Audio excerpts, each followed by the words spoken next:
Hi everyone and welcome to this Fantasy Art Friday video. In this video I'm working on a drawing of a wizard, and I've been looking forward to attempting this because there are so many possibilities. Just thinking about inspiration, you have Harry Potter with Dumbledore, and you have Lord of the Rings with Gandalf and Saruman and even Radagast. There's so many possibilities and I've been really excited about trying this. For my drawing, I decided to give my wizard a long beard and a massive hat.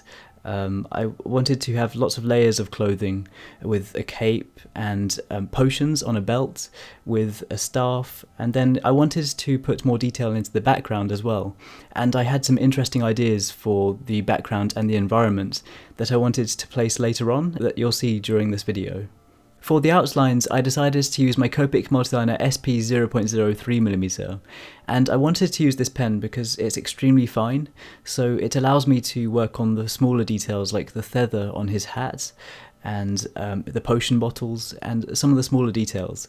It's also really helpful for when I work on hair and the beard in this case, where I didn't want to add thick outlines that ended up making them look like solid objects, just adding some finer outlines around them.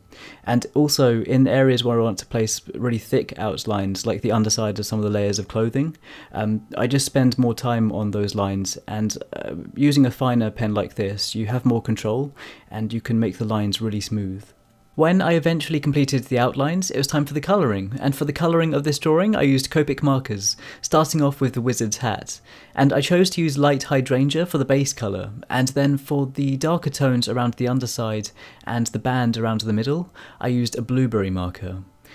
To add a different colour to this, I also used a crimson marker for the trim around the outside edge and for the string in the middle. For the feather, I used Cool Grey 3 and 5, and then I also chose to use the cool greys along with a black marker to add some shading underneath that hopefully added a bit more depth. Then, to add some texture and highlighting, I chose to use my Uni-Ball white ink pen along with a white Prismacolor pencil. For the skin tones of the wizard's face, for the base layers I used pinkish white and pale heath, then for the shading I used pale grape, light grape and cool grey 5. For his eye colour I used light hydrangea. Then for his hair and beard I started with base layers of cool grey 3, then I added shading with cool grey 5. To add texture to this, I then used the Uni-Ball highlighter pen to add lots of stray hairs, just creating the texture in this way. And then I also used the highlighter pen to add highlights to his eyes, nose and lips. I then continued working on the rest of the wizard's clothing, continuing with the light hydrangea, the blueberry and the crimson markers, along with an extremely bright honey marker. Then for the orb at the centre of his chest, I blended between tender pink and ice blue, and I also made sure to continue adding lots of bright highlights with the highlighter pen, just to make sure I contrasted some of the darker shading I added.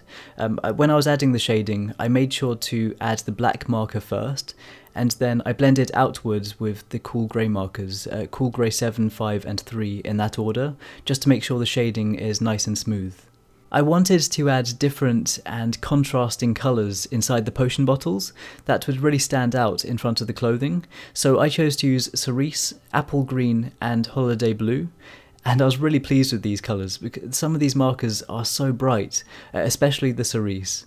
Then, when it came to working on his cape, I added bright crimson colouring first, and then I wanted to add some shading over the top of that, so I used a cardinal marker. Also then adding some highlighting with the white Prismacolor pencil and the highlighter pen.